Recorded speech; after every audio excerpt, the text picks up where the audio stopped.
Well, a few days ago, President Donald Trump called for the release of UFO and alien-related information. His pledge is full transparency on this issue, pushing to be the most transparent administration in history, if you just forget about the Epstein files piece of this. But anyway, that announcement came just days after President Obama admitted during a podcast interview that, yes, aliens are real. And then he kind of walked that back and sort of tried to clarify it, but it didn't matter. The cat was already out of the bag. And then President Trump made that announcement. Then President Trump called on Secretary of War Pete Hegseth to review the files and make them public. Secretary Hegseth says they're complying with this order and they're digging in right now. He doesn't have a timetable, but they're digging in. Watch. 3 days ago, President Trump directed you to begin the process of identifying and releasing the UFO and UAP files. Did you ever think that you would be the Secretary of War in charge of potentially declassifying extraterrestrial life, the American people? I did not. I did not have that on my bingo card at all.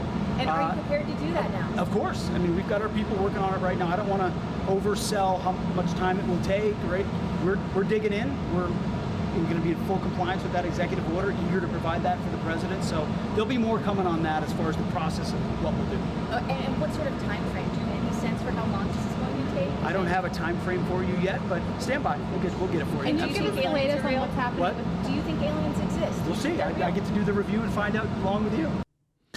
So according to multiple insider claims now this week, reports that parts of the Pentagon are in fact pushing back against full declassification, saying that this phenomenon may have demonic or even interdimensional implications. Yes, interdimensional beings, which we've previously discussed here on this show.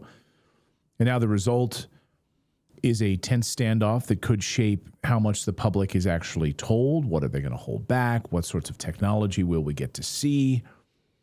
This is all how this is going to roll out here. Perhaps no one has pushed more vehemently for disclosure than Dr. Stephen Greer, retired emergency room doctor and UAP researcher. And he is the man behind the new film. Stephen Greer presents the CE5, the New Frontier of Contact film, which is out now on Amazon or iTunes, and you can watch it. And Dr. Greer joins us now. Welcome back to the show. Great to see you again. Good to see you also.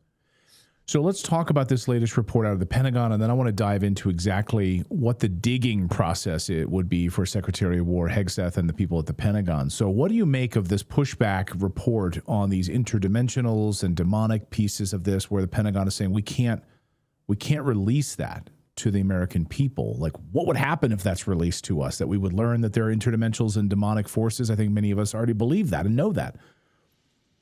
Well, the problem here is a confusion amongst the various phenomena, plural. And this has been a problem for decades, and it's deliberate. For example, there are interstellar extraterrestrial civilizations that, in order to go from A to B through the universe, are crossing through other dimensions. They do not originate from another dimension. There are also phenomena from other dimensions that are extra-dimensional or interdimensional. These are deliberately being conflated and confused to gaslight low information people in public life and in the media for its psychological warfare value. That's it. Now, to unpack that, you have to understand that beginning in the early 90s, I discovered that there were people who had an agenda related to their religiosity as opposed to religion per se, to try to confuse and conflate all of this together. Now, the biggest part of this is also that at least 80% or more of the UAPs seen are our man-made reverse engineered craft, but even the extra-dimensional and interdimensional phenomenon can be stimulated from advanced electromagnetic systems that can pull something out from one dimension into this one, and that has been weaponized by covert human operations. So I think that it's extremely complex. Mr. Hegseth has a very tall order to fill, and I know people on my team who are close with him as well as with the president. We're working to get key information to them. There's going to be a lot of confusion on this because ufology is an amalgam of multiple phenomena being called the same thing, and they aren't. I very comically relate to being with Pope John Paul's senior theologian at the Vatican in the 90s, Monsignor Balducci, And we discussed this, and this was been in probably the mid to late 90s. And he said, look, and he was a demonologist, by the way. His specialty was demonology for the Vatican. And he said, neither angels nor demons require flying saucers. So I think one of the problems here is that you have religious fanatic agendas that are overrunning national security concerns and scientific concerns. And this has been deliberately done. I know that since at least the 50s and 60s, this silly game has been played within CIA and DoD circles. So the PSYOP piece of this, the psychological operation piece of this, you just mentioned that. So there's interdimensionals, and then there's using interdimensionality just to travel, to go from point A to point B, and then another classification as well. But how does the psychological operation, the PSYOP, unfold? Can you give me the mechanics of it? Because I study PSYOPs every day in war, in strategies of war and everything else, and trying to bring us into whether it's some conflict in the Middle East or how they're going to flood the airwaves with certain information to try all of that. So how does it play out with the UFOs and the UAP story? Well, it began playing out in the late 50s when the Psychological Review Board for the CIA concluded, and we have this document, that psychological warfare operations would be greatly benefited by exploiting the UFO issue. We have this document. It's on our archive, dpiarchive.com, where we have terabytes of data if people want to look at it, and documents. And interestingly, that whole operation then gave birth to using advanced technologies that were electrogravitic, anti-gravity. They look like a UFO or alien ship, and they're not. They're ours. In very targeted events such as abductions, cattle mutilations, and other things. This was done deliberately because there was an attempt to try to be sure that when this issue comes out, it presents it as a national security threat and not a global opportunity, because that's how you enrich the military industrial complex that Eisenhower warned us about. Right. I'm a little afraid to tell you everyone is taking the bait. Congressman Luna has taken the bait. Tucker Carlson has taken the bait. There are people around the president that have taken the bait. And this is a huge problem. If we go down that path, we're headed towards exactly what they hope for, and that's an Armageddon solution to the human problem. I'm going to be very blunt here.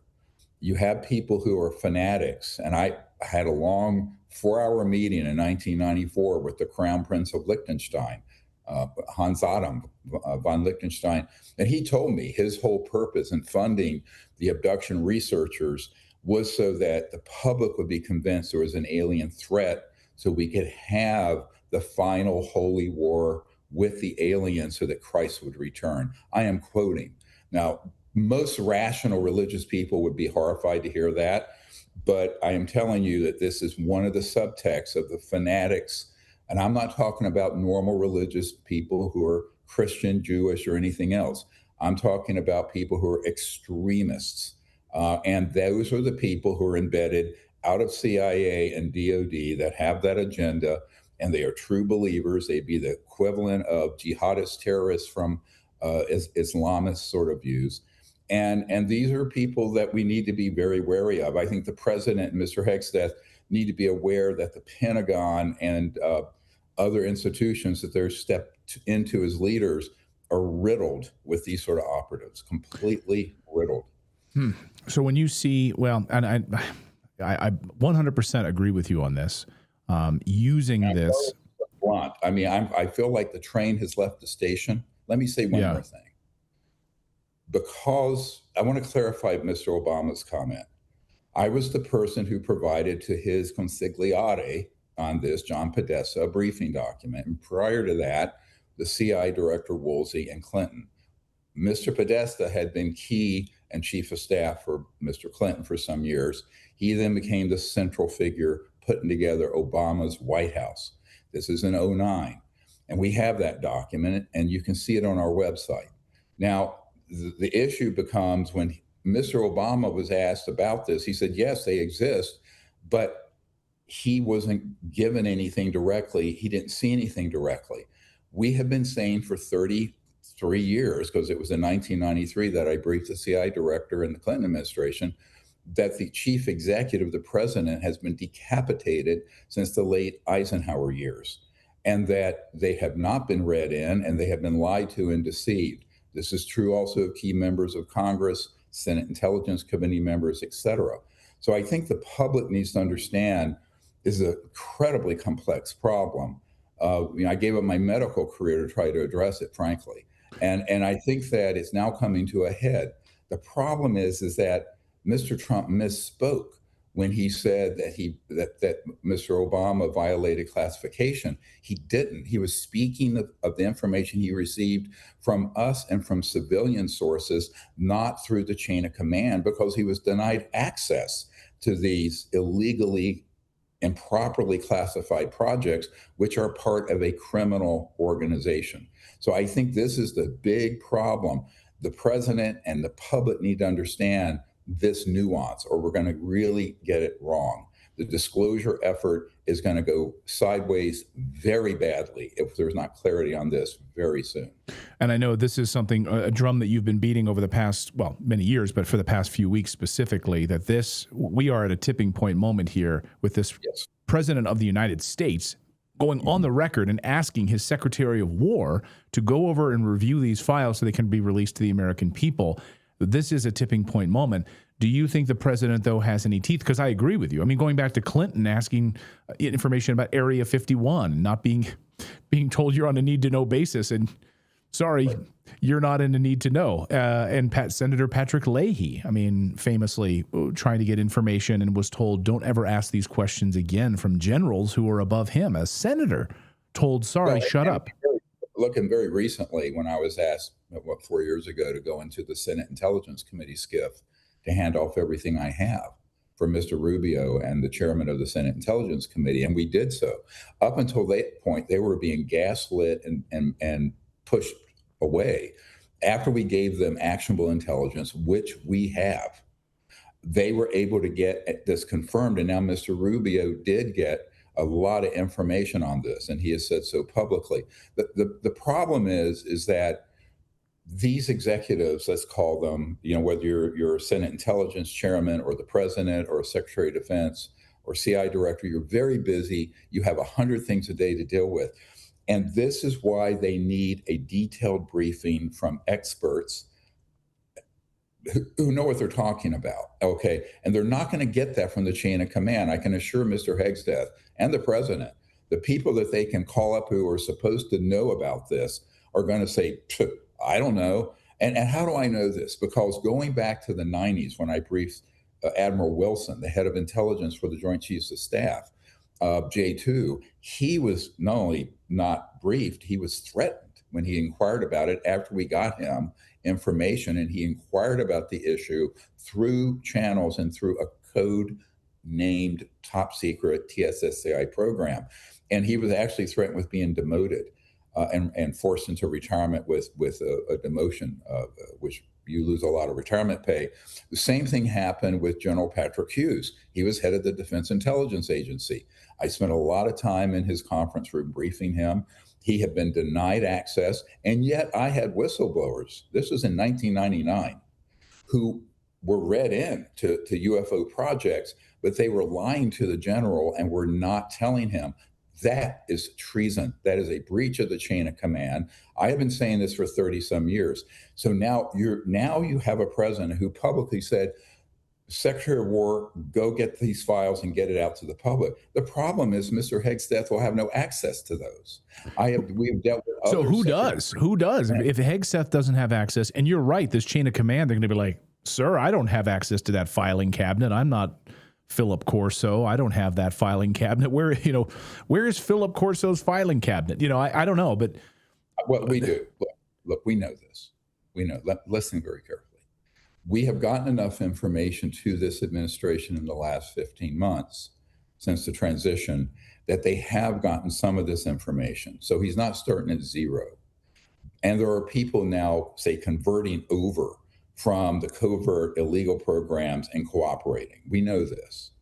The question is the full scope of the problem, as well as all the implications. For example, this confusion between interstellar extraterrestrial that have to go through dimensions to go from A to B, because you can't go at the speed of light in a straight line, with extra dimensional things from other realms that could be higher realms, lower realms, whether they're demonic or angelic. You can debate that.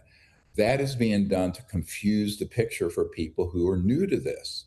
And, when I met with one of Mr. Trump's former national security advisors, I won't say which one, about a year ago, I think, almost exactly a year ago, he said, look, we were never read in on this. I said, well, I'm not surprised. Neither were your predecessors. So I think some people in these national security circles are read in, but they're part of the criminal operation. We're trying to resolve this. I'm working with U.S. federal law enforcement, and they are investigating this because there are serious crimes involved.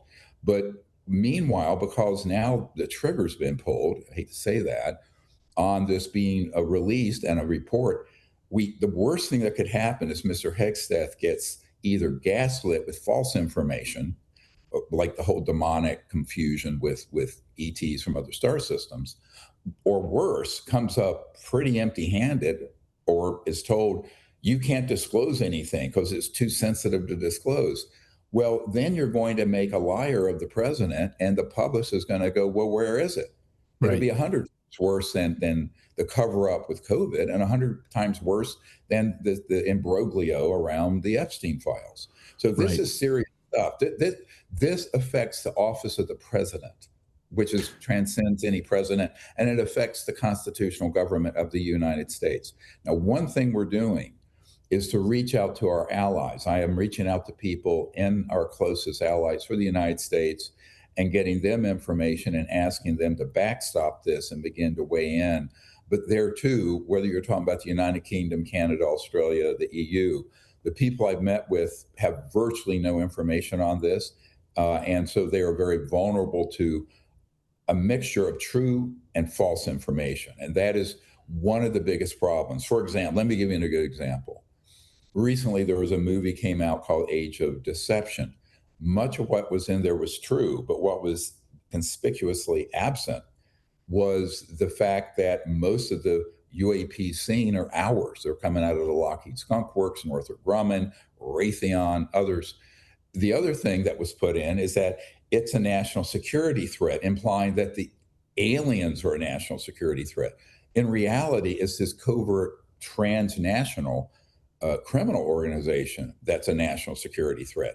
Now, there are people in very high places in government in the last year or 2 years, since before Mr. Trump took office, who understand this now. But, when now this has been announced to the public that there's going to be the complete and any and all files released, I'm going, yeah, really? Well, be careful. You don't know what's in those files, and you don't even know how to interpret them.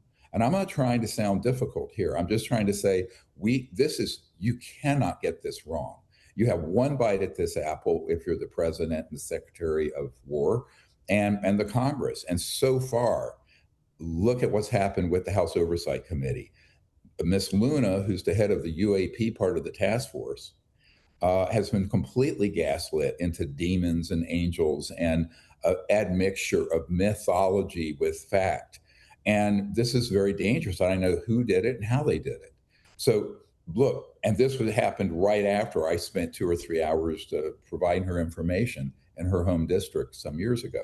So I think this is one of the real problems, to be frank with you, is that they're going to be constantly bombarded with people, and these are good people. Miss Lunas, all these people start out sincere, and then they get pulled over into this black hole of disinformation and psyop and appealing to whatever religious views they have, right? Let's say you're a devout Christian. Well, then you play on that, right? And the psychological warfare people know how to do that professionally.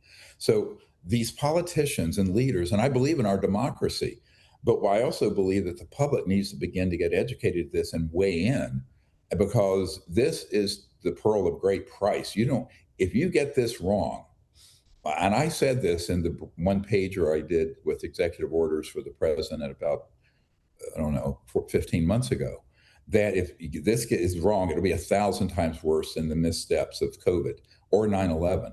So this has to be handled very carefully. I'm quite concerned, frankly, at some of the things I'm hearing. On the other hand, I'm very encouraged that there's a sincere desire to get to the bottom of it. I think Mr. Hegseth is sincere wanting to find out. I think Mr. Trump is.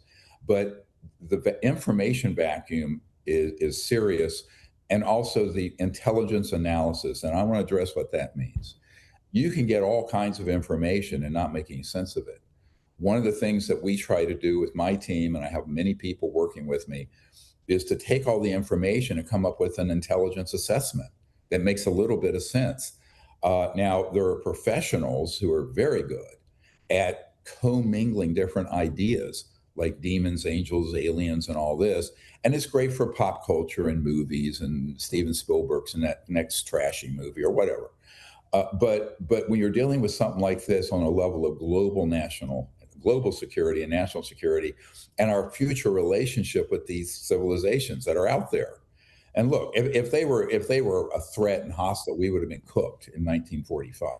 Right. No one that I have not spoken to a single of my 750 some whistleblowers I've debriefed, many of whom have handled retrieved craft, bodies, etc., that have not one has described them as hostile to us.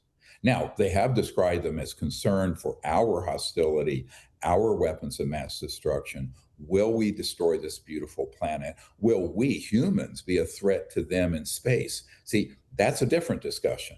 So I think we have to flip this around and begin to look at this through the eyes of civilizations way advanced from us, and how they may view our civilization at this time in our evolution, where we have taken technologies, and all of them, the ones that are most powerful, weaponized them, where it be atomic, nuclear, and these covert ones. So let's talk about that.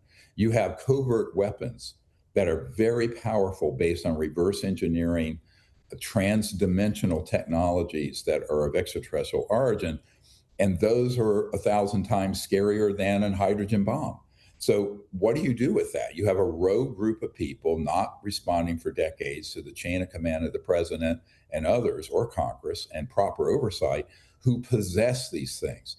And this is why we have to proceed very carefully in unwinding these 70 years of secrecy and bringing it out in a way that is a good outcome for the earth, for humanity, and ultimately for our relationship with others out there in space. I want to talk about deliverables and like what I would like to see, what you would like to see coming out of Hegseth's orders here specifically. And, you know, you have members of Congress. You mentioned Luna. I'll mention Congressman Burchett, who's been on our show many times. And Congressman Burchett, just yesterday, I think he said this about the things that he's seen, and he wants the American people to see them. Watch. What do you believe exists on Earth in terms of extraterrestrial life, and what have you seen proof of? Well, there's some things I've seen proof of that I can't discuss, and I've urged the White House to disclose these things. You know, they spend hundreds of millions of dollars researching something, and then you have one group telling us they don't exist, and I have the best pilots in the world telling me, Tim, this thing was 14 feet from my canopy, and he went and he did this, and I've seen things that I wish the public could see. There's just a lot of unknowns. And again, they tell us they don't exist, but then they issue redacted reports, and they're still studying. Almost every one of our alphabet agencies has that. And we had testimony that said they have a recovery unit. Now, what are they recovering? I'd like to know. It's our tax dollars. We have a right to know. And when government thinks that we can't handle what's going on out there, that's when government's gotten a little too big, and we need to cut their wings off. And right now they're spending, our Pentagon has got all this dark money. You have the alphabet agencies studying these things. One group will tell us they exist, the other one doesn't. I just think it's time that we have total disclosure. And you all in the press ought to be for transparency and disclosure. I don't see a problem with that.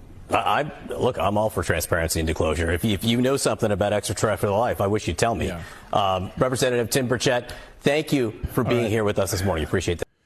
So he's seen things that he wants the American people to see, whether in classified briefings, in the SCIF, and otherwise. And then, of course, these three-letter agencies, I think, working with these transnational criminal organizations. We know we've documented here on the show through our CIA whistleblowers and these horrible I mean, you want to talk about Satanists. You want to talk about people doing horribly nefarious things through these NGOs, through what the CIA has been doing. So you have all these forces here. So what deliverables would you like to see from the Secretary of War and this presidential order? Well, I think there are two big categories. One would be the non-human and extraterrestrial evidence itself, right? But the biologics that David Grusch has spoken of on congressional record. Biologics? Yeah, they're called biologics. It's a euphemism for the bodies after we killed them, or tortured them, or captured them. And some are still living in some underground facilities, and we know people who are dealing with that. So that needs to be disclosed. The other thing of equal, probably greater importance, is the extent of the technologies we have. Now, this is going to be the hardest thing to do. So let me unpack that for just a second. We can acknowledge that we have studied and reverse engineered these extraterrestrial technologies and developed them to applications that are human without disclosing their operating system or doing something that would be a threat to the national security. For example, everyone on Earth knows that we have hydrogen bombs. You can't go down to Ace Hardware store and buy one. You also cannot just purchase the plans for one and build one in your basement. So it doesn't mean if you acknowledge they exist, it does not mean that you have disclosed it in a way that would be a problem. We also know that Russia and China have these technologies. I'm going to say that on the record. And so this is a global problem, not just a US problem. So that has to be deconflicted. And there has to be a pact made, and after this comes out, that the countries of the world will agree to only use these technologies for peaceful energy generation purposes and later transportation. Now, what am I talking about? We need to bring out technologies that would run your house or car and would be over a 20-year or 15-year period, replace the current energy system, power grids, oil, gas, coal, nuclear, wind, solar. All of it's obsolete. Go look at our film, The Lost Century, that you can see for free on Tubi, and it describes this and proves it. Now, the things that fly, let's say the man-made UAPs, the anti-gravs by Raytheon, Northrop, Lockheed, the Tic Tac was a Lockheed device. Those objects can be a missile delivery system. Those cannot be something that you bring in selling at the equivalent of a UAP car dealership, right? Because we don't have a world stable enough for that. So there has to be sort of a triaging, and I'm speaking as an emergency doctor, of what part of this in detail gets disclosed and what part is valid national security. The other part of it that's very important are the electromagnetic warfare systems.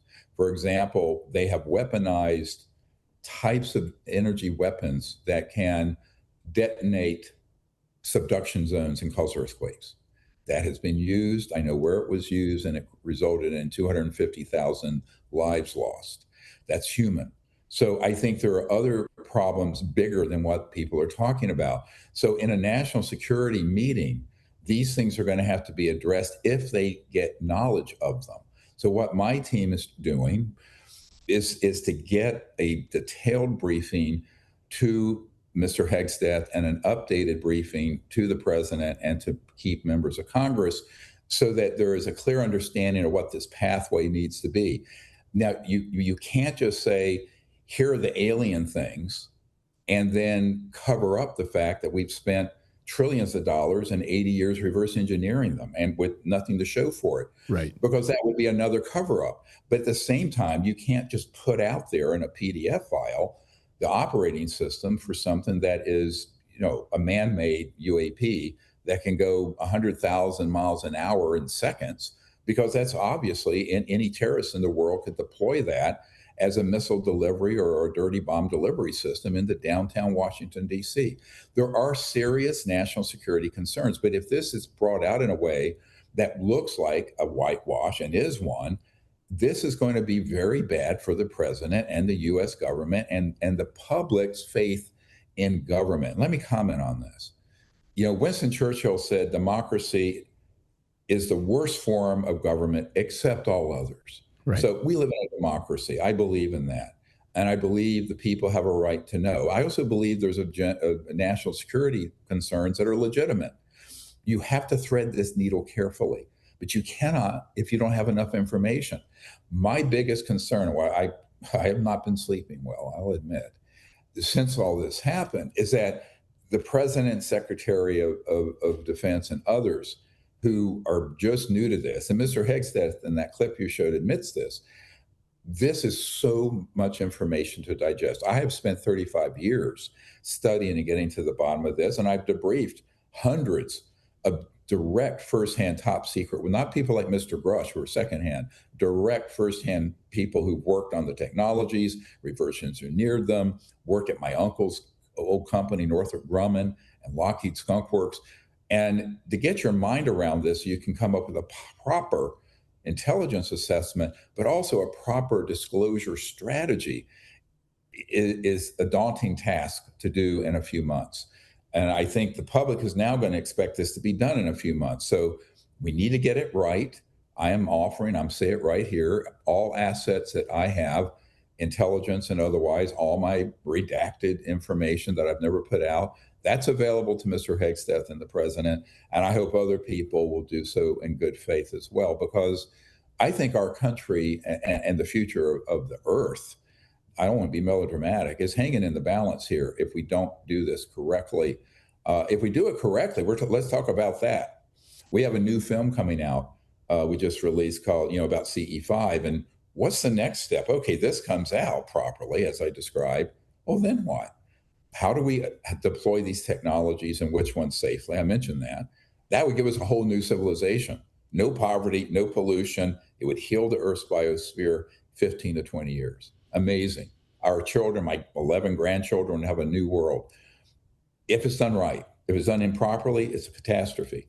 On the other hand, we can't ignore the fact that for all these decades, the human response to the extraterrestrial presence has been either denial and cover up, ridicule from the media and scientific establishment, academia, or being shot at. We have downed probably more than 1,000 or 2,000 of these craft.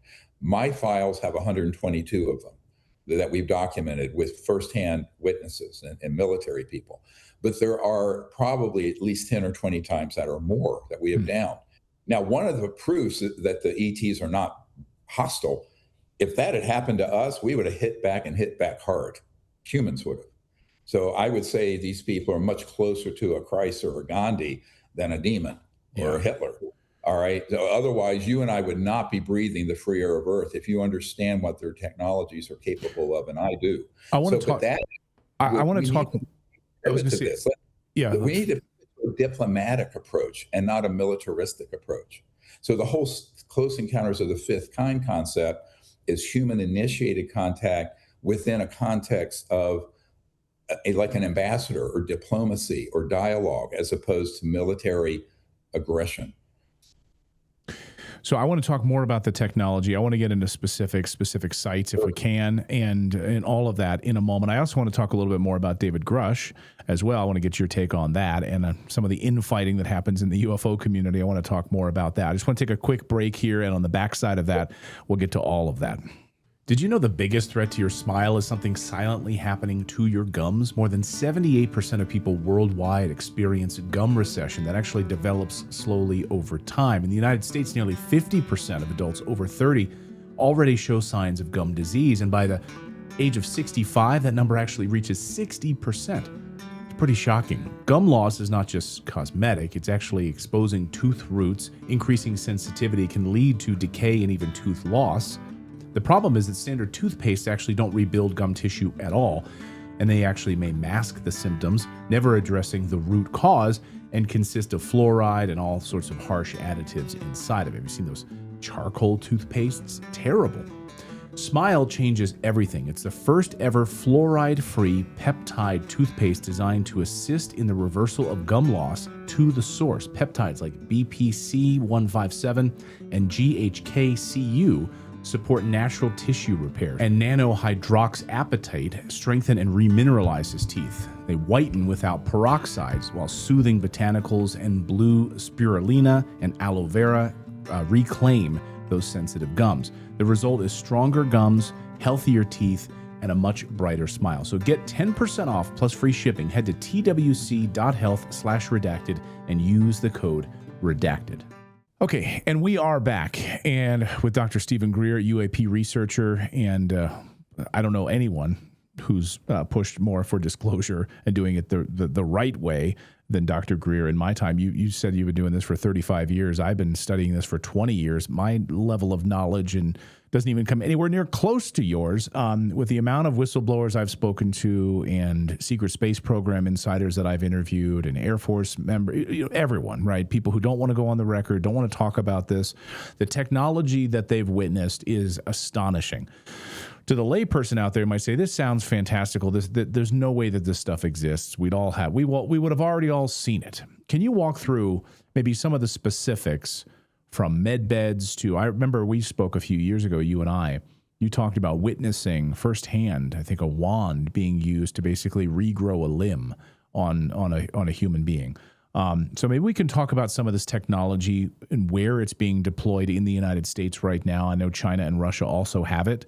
I've separately confirmed that through my sources, and so I can absolutely verify that. But in the United States, what type of technology are we sitting on? Everything. To give people an idea, the week that Ben Rich, who was president of the Lockheed Skunk Works, died, he told a friend of mine, James Goodall, who's a renowned aerospace historian, that anything you have seen on Star Trek or can imagine, they have already done at the Skunk Works, and it's not at Area 51. It's out in the desert with the Lockheed Skunk Works operations underground.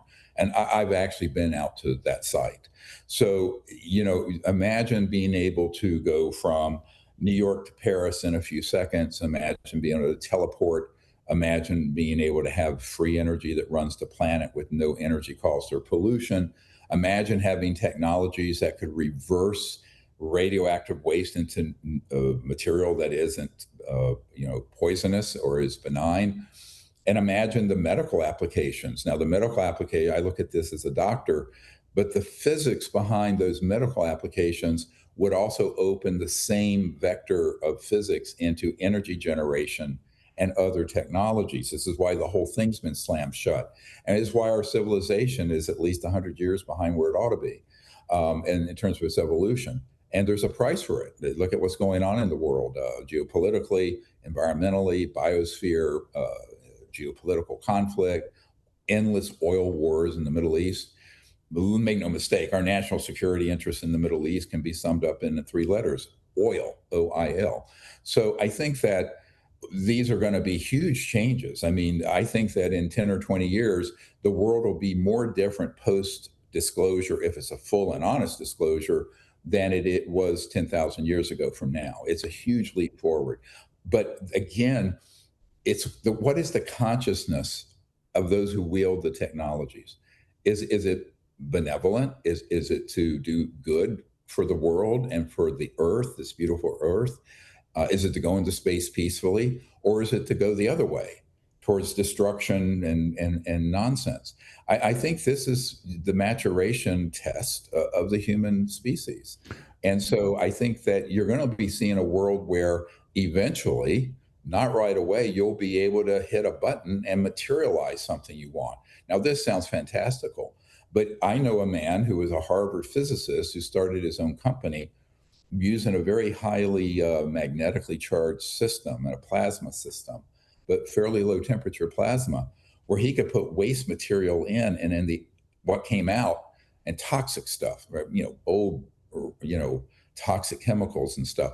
And out of the other end would be just carbon. And he started finding silver, gold, and other things. So he said, it sounds like alchemy, but what it really was is that you were able to, with a certain magnetic field frequency, cause the atoms, the electron shell, to make like a donut, toroid around the nucleus, and the nuclei were spontaneously recombining, going up the periodic table to various other elements that were not in the original material. And people say, well, that's not possible.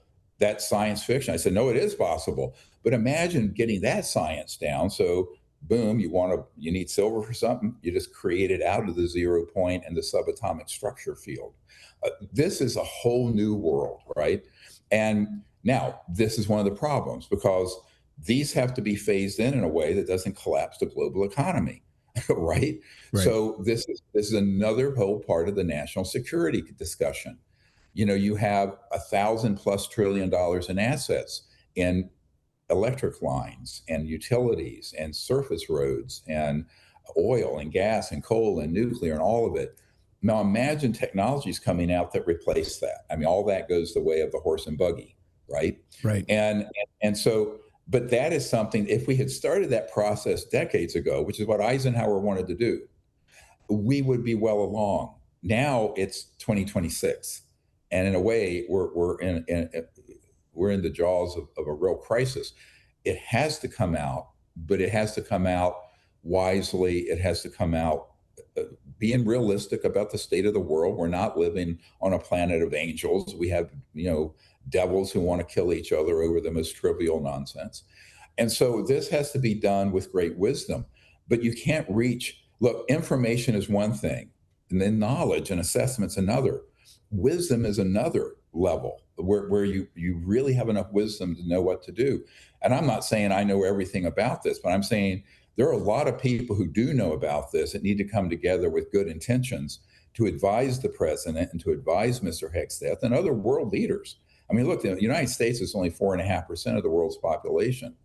And this is why we're going to have to begin to have this dialogue with our neighbors on the planet, all the other nations. Well, you bring up a great point. When the secret space program insiders that I've spoken to who've been to the moon base, who've operated on these space arcs that are underneath the water, and now, when they're there, they see Chinese, they see Russians, they all work together. And so that's this whole, we're going to war with China, this whole, we're going to war with Russia. It's all performative in my eyes, because the real players. Not quite. There are two governments. Well, yeah, I was going to say, there's two, there's the need to know and the not need to know. And, and I think that's why there needs to be, maybe that's the key piece of this, right? It needs to be rolled out to say, hey, we've been working together for a long time. We're not going to war, But it's not the constitutional governments of these countries. Right. It's Cabal. It's a group that was broke away in the late 50s and decided to go global. And they have operated outside the Constitution and the laws of all these countries. So I think this is a big problem. And I'm not saying that we need to round everyone up Nuremberg trial style, but we need to find a way to address that, because the power structure that exists, that sits atop our government, the British government, all over the world, those folks have technologies, as Admiral Wilson said to me at the very last meeting I had with him, with astronaut Edgar Mitchell. He said, I have learned that there are technologies that can do circles around the best thing I have, which is a B-2 stealth, which was true. And he says, it's checkmate. I'm out. I can't do anything. Now, I think that's not a correct approach. I mean, it is a David and Goliath story. And I've said for a long time that everything that the legal constitutional government of the United States has is, basically, it's a sword in front of a thermonuclear weapon by comparison to what the secret government programs have. The good news is, over the last year or so, over to legal oversight have been acquired by the U.S. government, the legal government. So again, this is an integration process. It needs to happen. I know it is happening. The pace of it needs to pick up. And I think it needs to be done in a non-kinetic, non-violent way. That's what we're advising. We're hopeful that can happen. But I don't think it's going to happen by wishful thinking. It's going to be a lot of hard work. But there are also going to be people in the system who will try to blow it. There are going to be people who are going to say, well, it's a national security threat. We need to go to interplanetary war. Or we need to be in a new arms race with China and Russia, the countries, because of this. So these are people who are master chess players who manipulate the members of Congress who come and go and the presidents who come and go, because they're sort of been in place for decades. Well, that's what I wanted to ask you, somebody about David Grusch and Lou Elizondo. And so you get all these back and forth battles here. I want to just play, this is from a year ago, and it seems more poignant than ever some of what he's saying here and some of what we're talking about here. I just want to play a portion of this. I'll duck out when I need to, but let's just listen. I want to have a conversation about what he's saying and just about David Grusch, who now works for Congressman Eric Burlison, who has been pushing for disclosure, and I know was out black sites this week, actually, examining different sites. So here's David Grusch, listen, from a year ago. Certainly the last administration didn't help, and my hearing, of course, was during the last administration, and they were not exactly super transparent on this issue, unfortunately. But now that the task force has been created, I've been able to, guide the members within the boundaries of what they're actually cleared for. When people look at this, they look online, they say there's a lot out there. There's a lot of people talking about encounters. There's a lot of people talking about videos, and we've seen a lot of that. Can we just cut it down to, you believe that we have encountered alien beings and that they've come to Earth and that we know about it as a U.S. government? That seems to be the case. I don't like to characterize necessarily where they came from. They're definitely some kind of non-human sentience, but it is true, believe it or not, we've recovered the vehicles, and we actually have physical proof, and I was actually partially cleared into some of those activities. It was beyond oral testimony provided to me. I actually had partial access to the data and actually read the intelligence reports resulting from those programs. Like, with your own eyes, Correct. You saw it. Yes. And so when people say this is kooky, this is out there, there's nothing to back it up. I don't speak for other parts of the government, but I can tell you NASA, which I speak for, is open and transparent with our data. Do you believe what Mr. David Grusch said, or is he lying? Whatever he said, where's the evidence? What do you say? Certainly members of this current administration are very, very well aware of this reality. Certainly the current president is very knowledgeable on this subject, and I trust his leadership on it, and I think he's assembled an A-team cabinet, and I really believe if Trump wants to be the greatest president and the most consequential leader likely in world history, he certainly has the knowledge, the capabilities, and understanding of some of these sensitive government transparency issues. All right, so that's David Grusch on a couple of issues there. I've guided members of Congress. He now works for Congressman Burlison, who's been on the show many times. What do you think of David Grusch, and what do you think of his guidance of Congress? Everything he said was correct. He didn't see the material. He saw the reports that he read. That's clear. And I think, therefore, he's a secondhand witness or whistleblower. And we have many firsthand ones that I've also handed over to people like Mr. Burlison and Burchett. But I think that what we really want to get into here is, you just can't say there's going to be disclosure of the subject. What I'm trying to get to in this interview with you, how do we unpack that? And what are the nuances? And what is the sort of cosmological order that we understand, where we don't begin to get pulled into confusing things that go bump in the night like a poltergeist thing from another dimension with extraterrestrial and so-called alien vehicles and spacecraft from other star systems. All of this exists. I'm not denying that there's extra-dimensional, interdimensional phenomena. I'm just saying it's not useful to commingle them in a way that obfuscates what's really happening. And I think that we have to have this sort of information presented very clearly to members of Congress, because they are sincerely, Burchett, there are many members of Congress on both sides of the aisle who are honestly trying to get to the bottom of it, but they need clarity and they need proof and evidence. Now, I agree also with him in saying that Mr. Trump and the people around him have gone the furthest of anyone since Bill Clinton to get to the bottom of this. My concern is there are some foxes in the hen house, and those foxes are going to provide a mixture of information that they then piggyback disinformation on. Right. And that can then lead to the wrong assessment and the wrong conclusions. This is a nuance here I'm trying to unpack. So I think we can't be sort of immature about this. If it's going to be done, it can only be done right. And if it's done any other way, it's catastrophic. So I think that this is why, sort of the amateur hour needs to come to a close very, very quickly. I mean, my life has always been dealing with life and death situations. And I just see this as something that's so critical. And perhaps I'm overthinking it and I'm too worried because I've seen this come and go for ever since the early Clinton administration in 1993 and seen things go sideways very badly. But, at this point, I do believe the train is leaving the station. It is going to come out. But how it comes out, how it's spoken about, if you start dragging this into, the aliens or demons working at the right hand of Satan and this kind of nonsense, now we're headed towards what? An interplanetary holy war? Right. Well, this, you might as well just blow the whole planet up. This is madness, stupidity. So and this is being talked about this way in serious circles, by the way. Yeah. I'm not saying it's just the lunatic fringe of UFO nuts. Members of Congress. I've literally talked to members of Congress who are echoing exactly what you just said and what you're concerned about. So it's extremely dangerous, my friend. This is how you end up with what Prince Hans Adam von Liechtenstein told me. That is, they had a long-term plan to create an Armageddon situation to get rid of billions of people and have a catastrophic event. So look, we have to choose what we want to do when we grow up.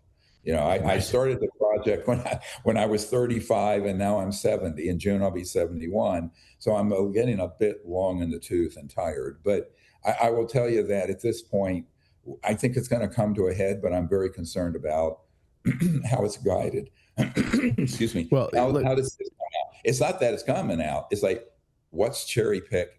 What's the truth, the whole truth? What's being done by people who are very good at psychological warfare, but also manipulating our leaders, because everyone has their belief system. And what they do a psychological analysis and go, oh, this person has this belief system. Let's exploit it and pivot them into this rabbit hole. And that's how clever they are. And I think we need to speak frankly about the dangers of our leaders and the public and media being manipulated this way. Well, and you mentioned, I think in recent interviews, you've talked about some of these black sites. I know that members of Congress are actively in the process of going to some of these sites, trying to get eyes on it, firsthand eyes on it, just like you have. And some of these people, you mentioned David Grusch has had secondhand witness to these things. So yes, so as part of this disclosure, do you believe, and maybe I want you to be specific here, certain sites around the United States where you mentioned we still have alive alien creatures that we're either collaborating with, studying, working with? I've heard reports from secret space programs. They've been acquired and tortured. Working with is a very they're called refugees. Okay. In the black programs, it's just like the Psi operatives and the people they bring in through human trafficking that are cleaning the underground bases. They say, well, we treat them well, but they were actually abducted because they were in war-torn areas or areas of natural disasters, and they're essentially slaves. So this is another part that's being looked at by law enforcement, is the human and child trafficking part involving UAP programs. And that is looked at right now very seriously as a criminal problem. Well, we've covered here on the show, and you, with your Washington, D.C. disclosure press conference, revealed a huge piece of this. We've followed up and continued on that story, which is the use of these advanced technologies to transport children for child sex trafficking operations from war zones, from, after tsunami and in Indonesia and other places like that, to use these advanced technologies for nefarious purposes. So that's all part of this dark stuff here. But could you be specific and talk about some of the locations around the United States where some of these materials, biologics, craft are currently being held? Sure. Obviously, Area 51 is an old site. There's nothing important there. If you go north of there, Groom Lake, Pahut Mesa, the northern Nevada test range where we used to test and drop, atomic bombs for testing, that's a key area. The Mojave Desert, high desert, and the complex around and south and north of Edwards Air Force Base, and east of there, there's a place called the Ant Hill that's an opening into a vast underground complex. The Dugway Proving Grounds in Utah is very key. We have a whistleblower who was working there, and that's where we have both craft, man-made and extraterrestrial, but there is a huge underground complex there. And keep in mind, these complexes are connected underground vastly through a tunnel system that began to be built back in the 50s or 60s with a nuclear-powered tunneling device. We have the patent for it. So you have corporations like Bechtel and others that have been key in building these facilities and building the underground complex. Now, when I first met with the first people in Congress, who were actually Mr. Grusch's bosses, and I told them these existed, they had never heard of it. And now we have given them a map with 150 some of these black sites on them. Some are secondary ones where objects have been downed and kept and just put there because they were too big to move, like the one Mr. Burleson that we told him about that I can confirm is outside in the mountains outside Seoul, South Korea. But there are others that are minor ones because an object went down and they built a skiff and an underground facility right there, such as near Fort Sill, Oklahoma, Lawton, Oklahoma. And the same thing when you had the Cash Landrum case, where there was a nuclear-powered ET craft that we couldn't get to work, Cash Landrum in the early 80s. And we foolishly put on a nuclear-powered energy system because we couldn't get the ET one to work. And they were test flying it out of Nellis area, and they were over Texas, and it breached the nuclear system, and it rained radioactive waste on, Cash and Landrum and that 5-year-old boy, and they were hospitalized. That was an ET airform with a man-made nuclear device power system portable on it, like we put on satellites occasionally. That's what Cash Landrum was. We have all the details on this. But so that then had to go to Fort Hood, where it then landed. And so that was disabled and got stuck there. So look, we have much information on this. I have turned all of this over to people in the administration and as well as the Senate Intelligence and House Oversight Committee people. And now there are people who are following that information and are really getting someplace great.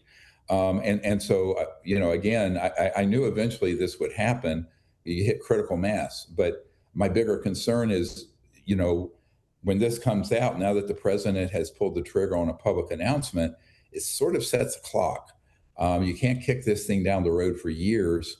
It's going to keep coming up. But at the same time, we need to be sure that our leaders who mean well, I believe, know how to speak to this properly. I've written a sample speech for various leaders of the way to address the public, but also that there has to be a very serious discussion on the strategy from the Director of National Intelligence and Hexeth and others in the National Security Council of what part of these technologies need to be put on a track to come out, which need to be held back to the world as more stable, and what are the benefits long-term where we're looking 10, 20, 30, 40, 50 years down the road. And this is now falling on the shoulders of this generation because it got subverted in the 50s. Eisenhower wanted to do this in the late 50s, by the way, when he got submarined. And of course, Jack Kennedy tried to get to the bottom of this and it got himself killed. And so did Bobby Kennedy, and we know this. So, do you think that they're going to release, as part of this disclosure, you mentioned at the very beginning, biologics showing actual bodies? Are we going to see the Secretary of War go before Congress and actually show videos, show photos? Is that something you've advised them to do? Yes, but here's a but. There are ones that are biologics that look alien that are man-made. Okay, so very important to understand. They're called programmed life forms. They have integrated circuits in their cerebral cortex. Some of them have been made from biological genetic materials retrieved from ETs and then made and have been used as in a deceptive operation. There are also ones that look very alien that are robotic, and we have a number of people who worked on those. Look, this is why I'm saying we could spend hours unpacking the complexity of the problem. And the issue is these illegal secret government programs, some call them legacy euphemistically, it's a criminal organization. Right. They have an 80-year head start on the president. They have an 80-year head start on Hexeth and the Congress. What I'm trying to do, because I've only been doing this for 35 of those 80 years, is to get everything. And I don't know everything, but what I do know, I openly share and prove, and also hand over the direct firsthand assets that can be brought in and interrogated, whether it's by law enforcement or through criminal investigative division of the Pentagon. And I think Mr. Hegsteth should use all resources under his power to compel both the government contractors, corporate, as well as people who are operational under the Department of Defense or contractors there too, to get them to disclose this fully. But he's going to be gaslit and deceived if he doesn't have a playbook. So I think what we have to do, those of us who, to the best of our ability through this madness, can say that, because they may end up disclosing something that looks like an alien, and it's a man-made facsimile. Right. Same thing. They disclose something. They say, oh, here's an alien spacecraft. Well, no, it's a Raytheon. And I'll tell you, the people who are on the crash retrieval teams, they have told me for years that our tech has gotten so good that it's almost indistinguishable from an extraterrestrial. Well, Congressman Burleson yesterday admitted that he believes the Tic Tac, the USS Nimitz, the famous one that made the front page of the New York Times and everything else that we've all seen, David Fravor, et cetera, is a man-made, I don't know if he said Lockheed craft specifically, but it is. Well, we proved that to him. Yeah. So we went in with the documents, with firsthand whistleblower military testimony, including a Green Beret whistleblower recently who came forward, who was deployed in a covert program in Syria where that Tic Tac was deployed. Now, Mr. Fravor and I, when I spoke to him a few years ago, remember, he's a jet pilot, an F-18. And if the president isn't read into these super high-tech reverse engineered programs, why would a jet pilot? Right. But so he was convinced it had to be alien, and he can be forgiven for that assessment, because most people can't imagine how far these technologies have gone. Whatever you can imagine, as the head of the Lockheed Skunk Works said on his deathbed a week before he died, or the week he died, Ben Rich said, anything you can imagine, anything you've seen in Star Trek, we already have. And he's died in 1995. That was 31 years ago. Wow. Imagine where the technology has gone since then. So, I mean, and let's be clear, let's wrap this up because I want to get you out of here on time. But, Sure. These technologies, they're based on crash retrieval technologies, reverse engineering of alien craft. So what David Fravor was seeing, most of them, the Tic Tac that we were just showing on the screen there, is born out of that technology that we have access to. This wasn't like human ingenuity that came up with it. Let's be clear. And the other question I have, one clarification, because I know I'm stickler for detail.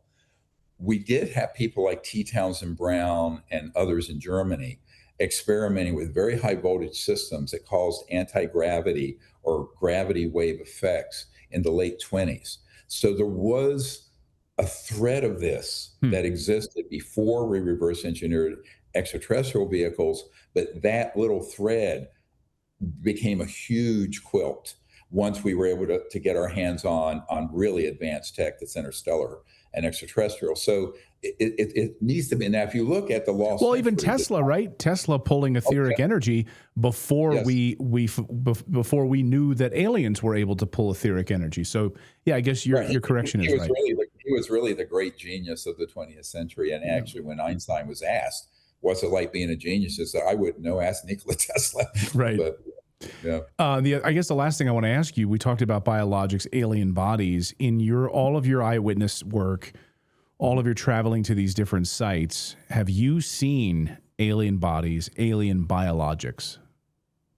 I have not seen the deceased ones. Our CE5 team have seen living ones that have been moved and teleported into our proximity. And we have photos of that. If you look at Close Encounters, this new movie, CE5, that is just released, and then the other one, Close Encounters of the Fifth Kind, you'll see some of this. So, and we have had them up close within 3 or 4 feet of us, and we have some photographs of them. Now, they're very different looking than what most people stereotypically would see in a movie or the cover of a book. But yes, we have. And I had my first contact with them personally when I was 18. So, which is another whole story. And by the way, the 25th year anniversary of the Disclosure Project public announcement and the press conference is on May 9th of this year. So we're going to do some event. We haven't sorted it out yet because it's rapidly evolving in Washington. So I hope you guys can be there. I would love. We'll bring our crew and we'll go to Washington and cover that event. It'd be great to meet you face to face. If people want your original story and your first contact and your experience back, the first interview that you and I did a few years ago, we have it here on the channel. People can go and seek that out and watch that full interview. Yeah, well, Dr. There's a book called Hidden Truths, Forbidden Knowledge that I wrote that has that in there. It's, I was a young man, and it was quite something. But that's why I got on this path, because of that level of contact that happened when I was very young. And the interest was, and Jake Barber has confirmed this, the real interest they had was that 6 months earlier I died. I got very sick, had a near-death experience. And I was raised atheist. We didn't believe anything. But I had this beautiful experience of sort of the divine and cosmic consciousness, or whatever you want to call it. And so I began meditation and prayer, and I was sitting up on this mountain when it happened. And that's when the contact happened. So these civilizations are very, I use the word spiritual, not in the woo-woo way, but deeply conscious and spiritual in the best way. And I've known this since I was an 18-year-old boy. Well, and all of the secret space program insiders that I've spoken to have, since their young age, had an extrasensory level of perception, telekinesis, telepathy abilities, where they are able to sort of calm their mind. And that's why they've been brought into these programs because of that. That's what I've heard. Well, that's true. Absolutely. Yeah. That's why General Stubblebine offered me $2 billion in 1992 to betray what I considered my purpose, to be part of his little clique. Wow. It was a lot of money back then. It's a lot of money now. It's a lot of money now. I said, no, thank you. You're a fascist. I don't even talk to you. But amazing. Anyway. Well, thank you, Dr. Greer, for this. I hope people receive this message. I hope members of Congress heed this message and this warning, and how imperative it is right now for us to get this disclosure correct and done the correct way, because it is a thorny, magnificently thorny issue right now, and it can go all sorts of bad. So thank you for your clarity on this. I hope people are paying attention. All right. Thank you. Appreciate your help.